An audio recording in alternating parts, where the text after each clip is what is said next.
जय जय अम्बे, जय श्री कृष्णा। आप सबका संस्कार शाला में बहुत बहुत स्वागत है, अभिनंदन है। कोरोना काल के इस समय में जब विश्व एक नई चुनौती से रूबरू हो रहा है, या कह सकते हैं कि विश्व एक नई समस्या के समाधान को खोजने में लगा हुआ है, हम सब भारतवासी अध्यात्म के माध्यम से इस कोरोना के संक्रमण से बचने का प्रयास कर रहे हैं। इसके अतिरिक्त हमारे डॉक्टर्स, हमारे वैज्ञानिक, हमारी सरकार, हमारे सफाई कर्मी और भी हमारी नर्सें, संपूर्ण भारतवर्ष में हर जगह अपनी मानवता का परिचय देने वाली स्वयं सेवी संस्थाएं, जिसको जहां लग रहा है सभी इस विपरीत परिस्थिति में मददगार बनके खड़े हुए हैं। जहां एक तरफ कोरोना का संक्रमण है, वहीं दूसरी ओर मानवता का दीपक जागृत है और उस दीपक के प्रकाश के माध्यम से हम इस कोरोना संक्रमण को दूर करने का प्रयास कर रहे हैं। बंधुओं, बहुत लंबे समय तक लॉकडाउन चला और अभी लॉकडाउन कुछ हद तक खुला है, लेकिन अभी भी स्थिति बिल्कुल ठीक नहीं है। इसलिए हमें बहुत सावधान रहने की आवश्यकता है और पहले से ज़्यादा सतर्क रहने की आवश्यकता है। 51 दिनों तक हमने संवाद सेतु की श्रृंखला के माध्यम से विभिन्न आध्यात्मिक विषयों को छूने का प्रयास किया। उसी संवाद सेतु के क्रम में अब हम संस्कार शाला के माध्यम से कुछ विषयों को छू रहे हैं, और ये वो विषय हैं जो हमारी संस्कृति से, हमारे संस्कारों से और हमारी शिक्षा से जुड़े हुए हैं। हमारा जो वाङ्मय है, जो भारतीय वाङ्मय है, ये सबसे बड़ा वाङ्मय है। संसार में इतना बड़ा वाङ्मय किसी भी परंपरा, किसी भी सभ्यता में नहीं पाया गया। हमारे यहाँ वेद व्यास जी ने 18 पुराण की रचना की, महाभारत जैसा ग्रंथ रचा, इतने अनेक स्तोत्र, और इन सब के माध्यम से सबके कर्तव्यों का बहुत बड़ा विस्तार से वर्णन किया गया है। आज सारी संस्कृति, सारा विश्व भारत की ओर देख रहा है और भारत सबको मार्ग दिखा रहा है। और भारत जो मार्ग दिखा रहा है वह भी कौन सा मार्ग है? सनातन मार्ग। जो सनातन संस्कृति ने जो बात कही, आज वही सब जगह मान्य हो रही है।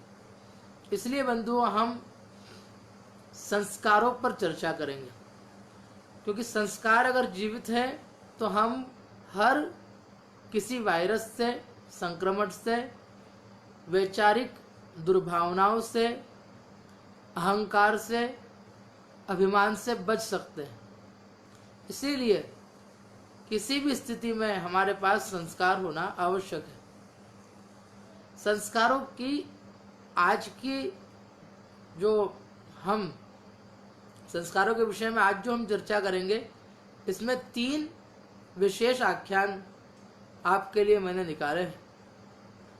इसमें आज हम चर्चा करेंगे भगवान गणपति जी की। इसमें आज हम चर्चा करेंगे मनु के पुत्र नाभाग की, और इसमें हम आज चर्चा करेंगे मार्कंडेय ऋषि की। ये 3 आख्यान जो माता पिता की सेवा और माता पिता का सम्मान करने से क्या प्राप्त हो सकता है, ये बात इन कथाओं से हमें पता चलेगी। बंधुओं, मातृ देवो भव, पितृदेवो भव, आचार्य देवो भव, अतिथि देवो भव, ये हमारे महावाक्य है और ये प्रारंभ से ही सभी को बताया जाता है। हमारी सबसे पहले गुरु है माता, फिर पिता, फिर हमें जिसने शिक्षा दी है वो गुरु, उसी तरह अतिथि। हमारे यहाँ तो दरिद्र में भी नारायण की कल्पना की गई है और उसे दरिद्र नारायण कहा गया है। आइए आज के संस्कार शाला के विषय पर मैं आगे बढ़ता हूँ। सबसे पहले मैं बात करूंगा भगवान गणेश जी की। भगवान गणपति जी को बुद्धि का देवता कहा गया है। रिद्धि सिद्धि तुष्टि पुष्टि श्री लाभ शुभ आमोद प्रमोद के सहित भगवान गणपति सारे संसार के विघ्न को हरते हैं। उनका जो वाहन है चूहा, वही विघ्न के रूप में निवास करता है और उस विघ्न को दबाने का काम भगवान गणपति करते हैं। इसलिए भगवान गणपति विघ्नेश्वर भी कहलाए जाते हैं, क्योंकि उनके पास विघ्नों की सेना है। अस्तु, मुख्य बात यह है, आज हम जो चर्चा करेंगे वो चर्चा ये करेंगे कि भगवान गणपति प्रथम पूज्य कैसे हुए। भगवान गणपति जी का पूजन सबसे पहले क्यों किया जाता है, इस आख्यान को हम सब जानते हैं, लेकिन आज हम उसकी गहराई को समझने का प्रयास करें। भगवान गणपति और कार्तिक स्वामी ये दोनों भगवान शंकर और माँ पार्वती की संतान हैं। दोनों भाई जब बड़े होने लगे और दोनों के विवाह की चर्चा हुई तो आपस में दोनों में झगड़ा हुआ कि पहले मेरा विवाह होना चाहिए। यद्यपि भगवान कार्तिक बड़े हैं, लेकिन गणेश जी बाल हट में, क्या कह सकते हैं, छोटे हैं, इसलिए उन्होंने हट की कि पहले मेरा विवाह होना चाहिए। और उन दोनों के उस झगड़े को देखकर भगवान शंकर ने एक अनोखी शर्त रखी, और वो शर्त यह थी कि जो 21 बार पृथ्वी की परिक्रमा लगा के पहले आएगा वो उसका विवाह पहले किया जाएगा। कार्तिक स्वामी का वाहन है मोर, और मोर पर विराजमान होकर कार्तिक स्वामी चले, स्कंद स्वामी चले, और 21 बार उन्होंने पृथ्वी की परिक्रमा लगाई। 21 बार पृथ्वी की परिक्रमा लगाना कोई साधारण बात तो है नहीं, उसको लगाने में बहुत बड़ा समय स्कंद स्वामी को लग गया। लेकिन गजराज भगवान गजानन जो स्थूल स्वरूप के हैं, उनका वाहन चूहा है। अब चूहे पर बैठ के पृथ्वी की परिक्रमा लगाएंगे तो कितना समय लगेगा, बहुत बड़ा समय लग जाएगा। तब गणेश जी ने, जो बुद्धि के देवता हैं, उन्होंने अपनी बुद्धि से विचार किया और बुद्धि से विचार करके अपने माता पिता दोनों को बुलाया कि आप दोनों कृपा करके मेरे पास आए।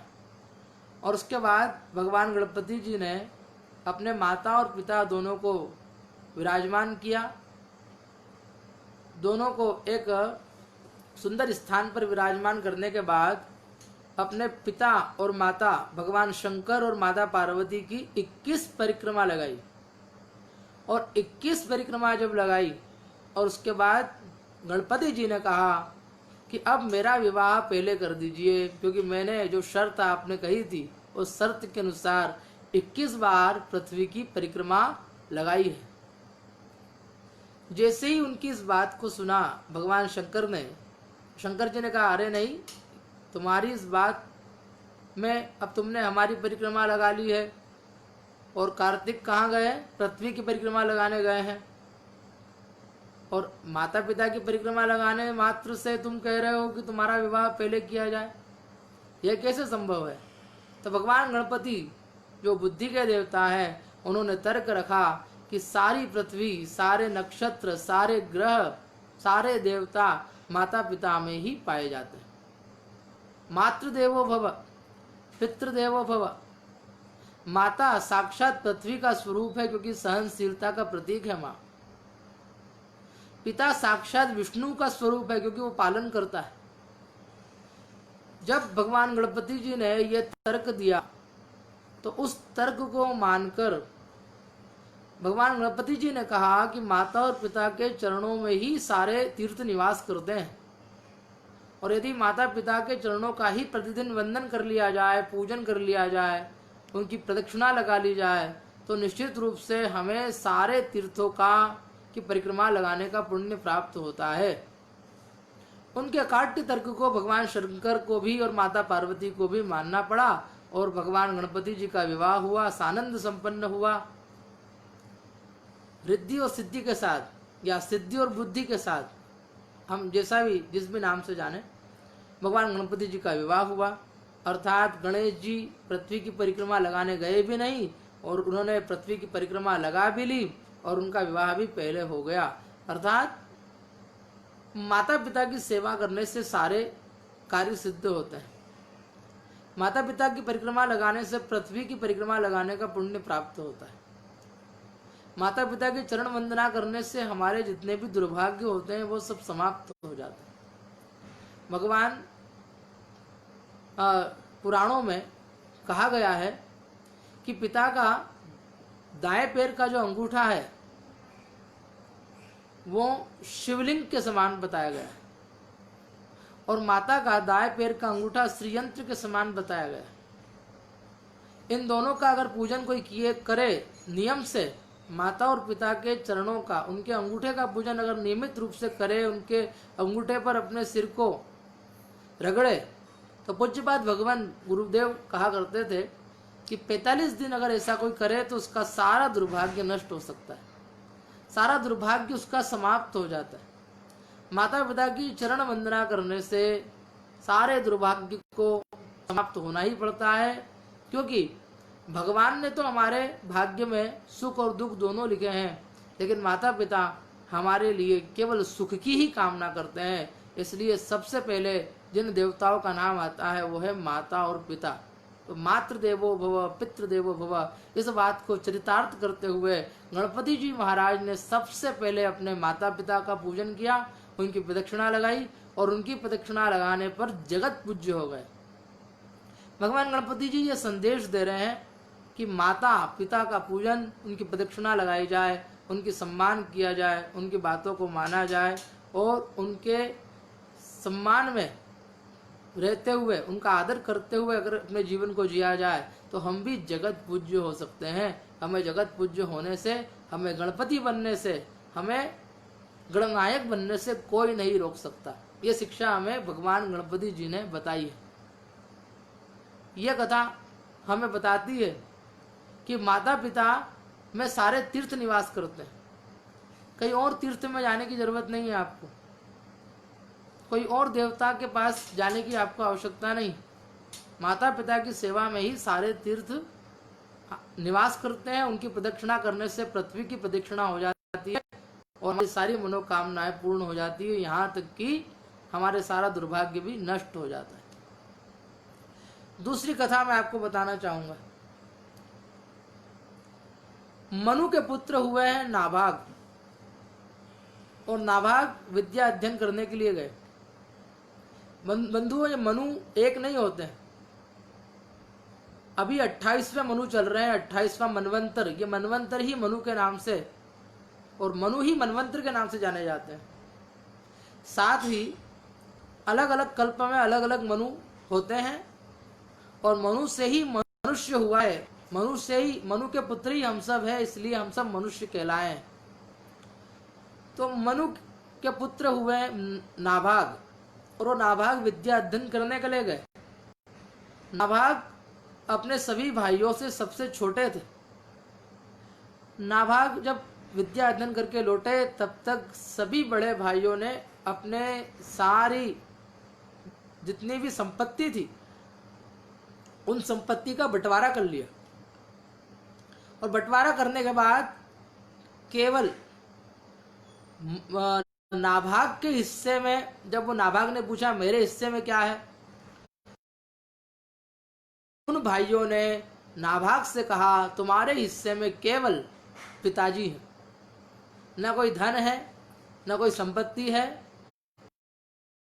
नहीं है, केवल पिता ही तुम्हारी संपत्ति है, पिता को ही तुम्हें पालन करना है, पिता की ही सेवा करना है, उसके अलावा तुम्हें हम कुछ नहीं दे सकते।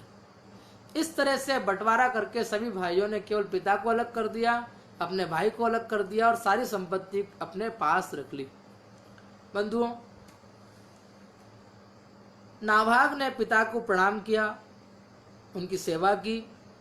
पिताजी ने प्रसन्न होकर बताया, बेटा यहाँ से कुछ दूरी पर आंगिरस गोत्र के ब्राह्मण यज्ञ कर रहे हैं और उस यज्ञ में वो बहुत दिनों से यज्ञ कर रहे हैं, लेकिन हर बार यज्ञ करते समय छठे दिन वो वैश्वदेव संबंधी सूक्त भूल जाते हैं और तुम्हें मैं वो सूक्त बता देता हूं, तुम वहां जाओ और उस यज्ञ में जो पात्र हैं वो स्वर्ण के हैं और स्वर्ण के उन पात्रों को ब्राह्मण ले जा नहीं पाएंगे, तुम्हें दे देंगे।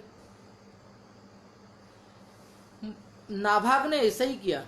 नाभाग गए, विश्वदेव सूक्त बताए, ब्राह्मण प्रसन्न हुए, ब्राह्मणों का यज्ञ हुआ, ब्राह्मण प्रसन्न हुए और प्रसन्न होकर सारा द्रव्य नाभाग को प्रदान कर दिया, सारा स्वर्ण नाभाग को दे दिया। लेकिन जैसे ही नाभाग उस द्रव्य को लेने लगे, उसी समय काले रंग के एक महापुरुष वहां प्रकट हुए जो साक्षात भगवान शंकर थे। उन्होंने कहा, यज्ञ से बचा हुआ सारा द्रव्य मेरा होता है। नाभाग ने कहा, नहीं, ये तो मेरा है, ब्राह्मणों ने मुझे दिया है। उस समय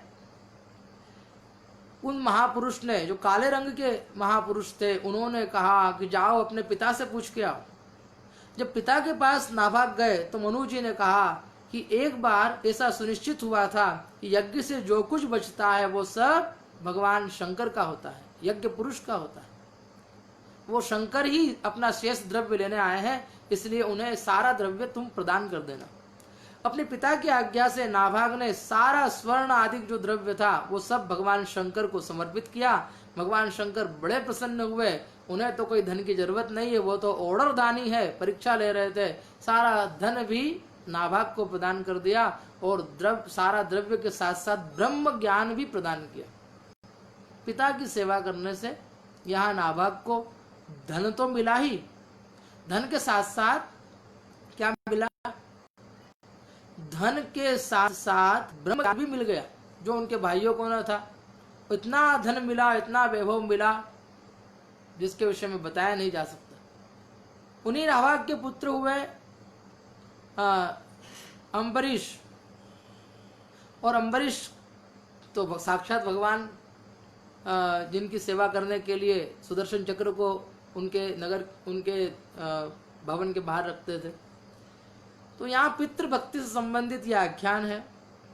पिता की सेवा करने से, पिता के अनुभवों की छत्र छाया में जीवन जीने से नाभाग को भगवान के दर्शन हुए, भगवान के भी दर्शन हुए, धन भी मिला और ब्रह्म ज्ञान भी मिल गया।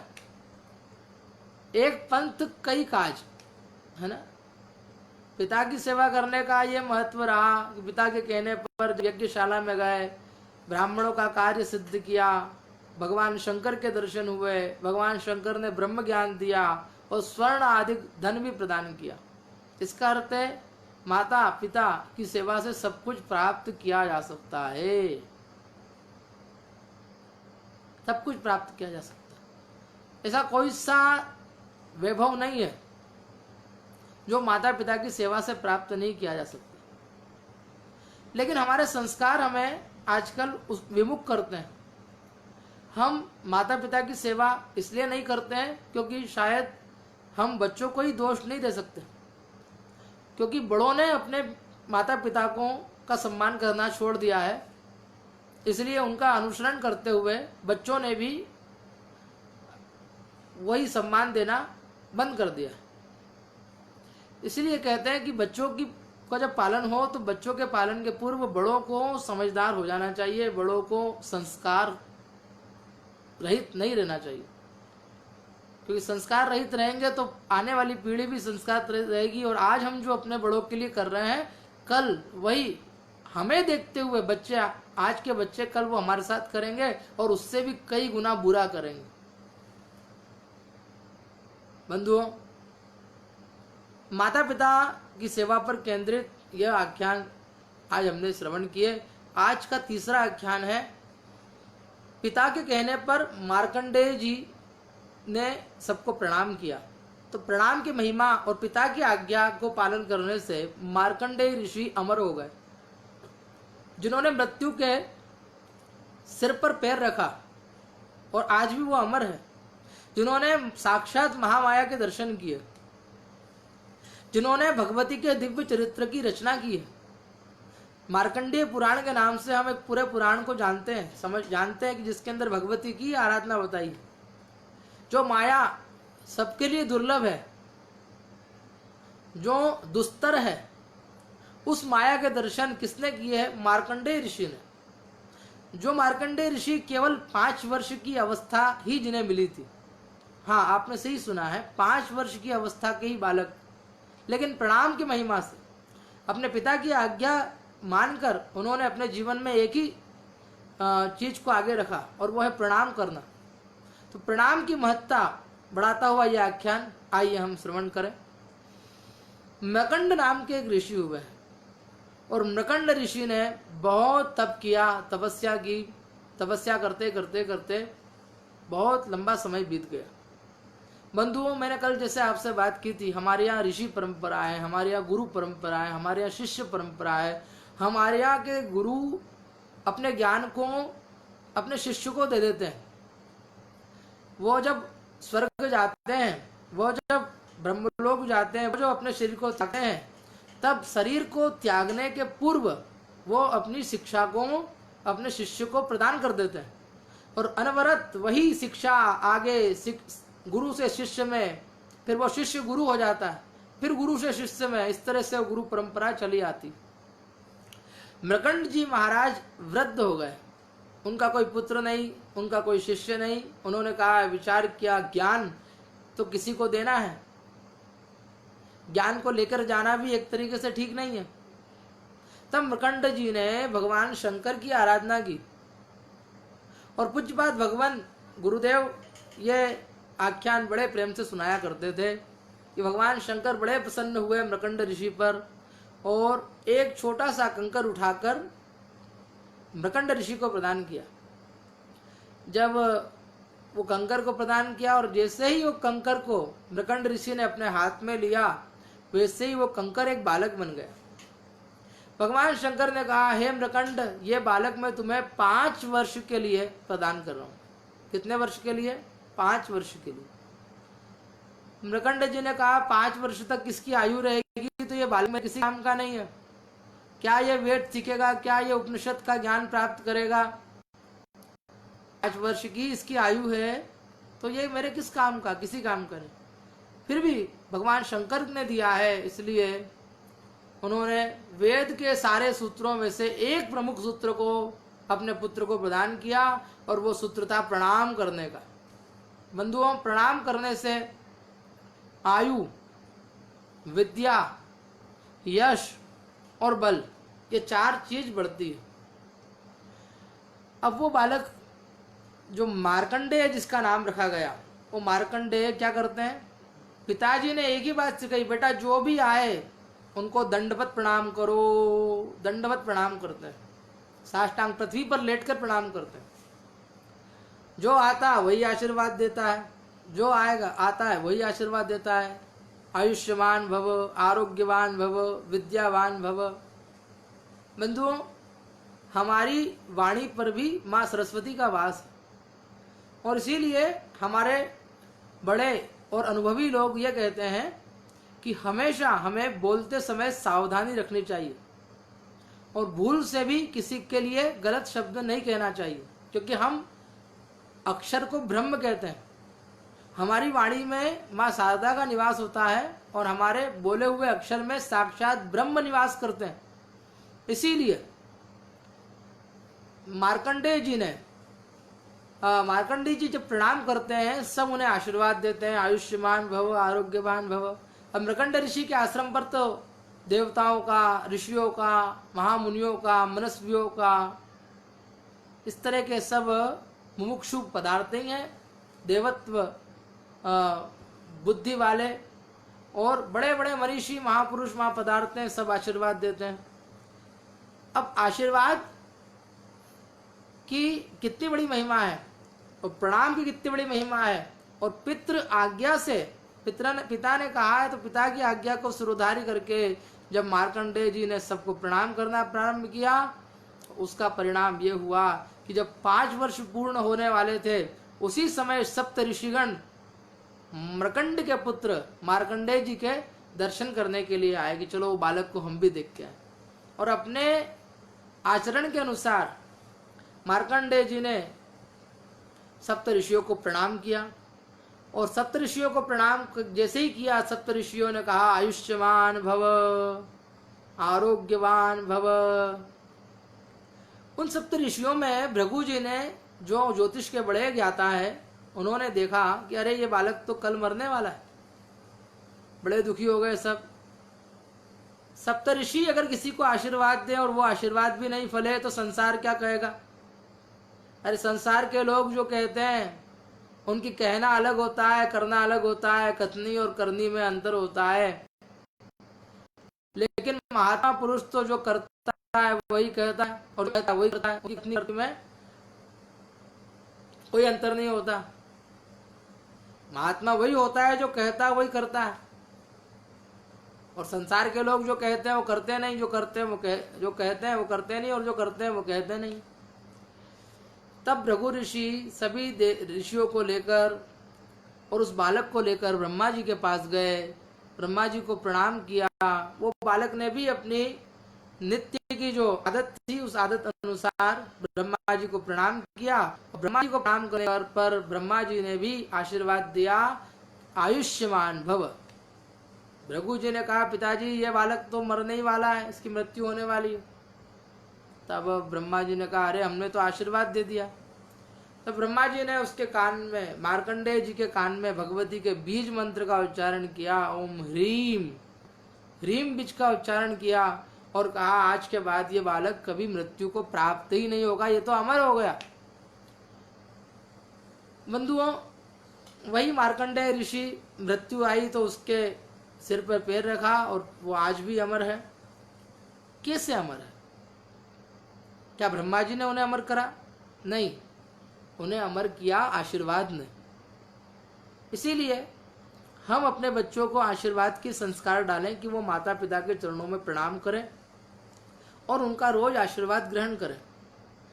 हमारे यहाँ वृद्ध माताओं के पूजन का विधान है। वृद्ध माताएं साक्षात महाकाली, महालक्ष्मी, महासरस्वती स्वरूपा होती है। उनका आशीर्वाद लिया, आशीर्वाद फल है। तो माता पिता, गुरु, आचार्य, वृद्धजन, इन सब का आशीर्वाद और इन सब की आज्ञा पालन करना हमारे जीवन का परम लक्ष्य होना चाहिए। ये आज के हमने 3 व्याख्यानों के माध्यम से श्रवण किया, समझा कैसे गणेश जी ने अपने माता पिता के माध्यम से सब सर्वश्रेष्ठ पद को प्राप्त किया। आज सारा संसार सबसे पहले गणेश जी का पूजन करता है। गणेश जी सर्वमान्य कैसे हुए, सर्वपूज्य कैसे हुए, ये कथा मैंने आपको बताई। नाभाग ने पिता की आज्ञा मानी, तब नाभाग ने ब्रह्म विद्या को प्राप्त करने के साथ साथ भगवान शंकर के दर्शन किए और धन को भी प्राप्त किया। अर्थात आदि दैविक, आदि भौतिक और आध्यात्मिक तीनों ही पक्ष प्रबल हो गए। उसके बाद छोटे से बालक मार्कंडेय ने अपने पिता की आज्ञा का अनुशीलन किया, पालन किया और उनके पिता के कहे अनुसार प्रणाम के को ही अपने जीवन का मुख्य आधार बनाया। और उन प्रणाम के माध्यम से जब ऋषियों का आशीर्वाद प्राप्त किया तो वो आशीर्वाद ही उसके मृत्यु को टालने के बड़े कारण बने। अर्थात बंधुओं, माता पिता, गुरु, आज के युग में जो उनका सम्मान होना चाहिए वो सम्मान होता नहीं है। वो सम्मान के सबसे बड़े पात्र हैं, उनका सम्मान होना चाहिए, उनका आशीर्वाद रोज लेना चाहिए। माता पिता का आशीर्वाद जो साक्षात देवता होते हैं, उनके आशीर्वाद से ही हमारे सारे कार्य सिद्ध होते हैं।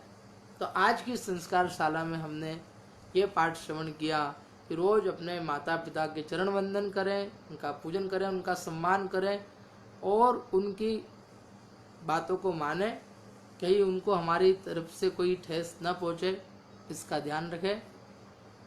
आज की संस्कार शाला यहीं पर विराम ले रही है। आइए हम हनुमान जी का स्मरण करें, महामृत्युंजय का स्मरण करें और सबके कल्याण की कामना करते हुए हम सर्वे भवन्तु सुखिनः इस मंत्र के द्वारा कोरोना संक्रमण काल में सब जगह शांति हो और सब जगह कोरोना संक्रमण दूर हो। आइए हम भगवान से प्रार्थना करते हैं, आंखें बंद करके। ओम जय जय जय हनुमान गोसाई कृपा करहु गुरुदेव की नाई। जय जय जय हनुमान गोसाई कृपा करहु गुरुदेव की नाई। जय जय जय हनुमान गोसाई कृपा करहु गुरुदेव की नाई। जय जय जय हनुमान गोसाई कृपा करहु गुरुदेव की नाई। जय जय जय हनुमान गोसाई कृपा करहु गुरुदेव की नाई। जय जय जय हनुमान गोसाई कृपा करहु गुरुदेव की नाई। जय जय जय हनुमान गोसाई कृपा करहु गुरुदेव की नाई। जय जय जय हनुमान गोसाई कृपा करहु गुरुदेव की नाई। जय जय जय हनुमान गोसाई कृपा करहु गुरुदेव की नाई। जय जय जय हनुमान गोसाई कृपा करहु गुरुदेव की नाई। जय जय जय हनुमान गोसाई कृपा करहु गुरुदेव की नाई। जय जय जय हनुमान गोसाई कृपा करहु गुरुदेव की नाई। जो सदबार पाठ कर कोई, छूट ही बंदी महासुख होई। मृत्युंजय महादेव त्राहि मां शरणागतम्। जन्म मृत्यु जरा व्याधि पीड़ितं कर्मबन्धनैः। मृत्युंजय महादेव त्राहि मां शरणागतम्। जन्म मृत्यु जरा व्याधि पीड़ितं कर्मबन्धनैः। मृत्युंजय महादेव त्राहि मां शरणागतम्। जन्म मृत्यु जरा व्याधि पीड़ितं कर्मबन्धनैः। मृत्युंजय महादेव त्राहि मां शरणागतम्। जन्म मृत्यु जरा व्याधि पीड़ितं कर्मबन्धनैः। मृत्युंजय महादेव त्राहि मां शरणागतम्। जन्म मृत्यु जरा व्याधि पीड़ितं कर्मबन्धनैः। मृत्युंजय महादेव त्राहि मां शरणागतम्। जन्म मृत्यु जरा व्याधि पीड़ितं कर्मबन्धनैः। मृत्युंजय महादेव त्राहि मां शरणागतम्। जन्म मृत्यु जरा व्याधि पीड़ितं कर्मबन्धनैः। मृत्युंजय महादेव त्राहि मां शरणागतम्। जन्म मृत्यु जरा व्याधि पीड़ितं कर्मबन्धनैः। मृत्युंजय महादेव त्राहि मां शरणागतम्। जन्म मृत्यु जरा व्याधि पीड़ितं कर्मबन्धनैः।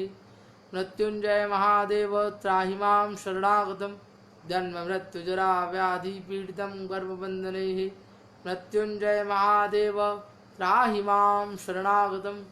जन्म मृत्यु जरा व्याधि पीड़ितं कर्मबन्धनैः। सर्वे भवन्तु सुखिनः, सर्वे सन्तु निरामयः, सर्वे भद्राणि पश्यन्तु, मा कश्चित् दुःख भाग् भवेत्। सभी सुखी रहें, सबका कल्याण हो। भगवान महारुद्र, भगवान महाकाल सब पर कृपा करें, कोरोना संक्रमण दूर हो और सभी जगह शांति की स्थापना हो, सब निरोगी रहें। यही मंगल कामनाएं हम सब मिलकर करते हैं। बंधु, आज का सत्र यहीं पर विराम ले रहा है। जय जय अम्बे, जय श्री कृष्णा, राधे राधे, शुभ रात्रि। कल रात्रि में हम पुनः संस्कार शाला में नए विषय के साथ पुनः मिलेंगे। स्वस्थ रहें, स्वस्थ रहिए, मुस्कुराते रहिए। जय जय अम्बे, जय श्री राम।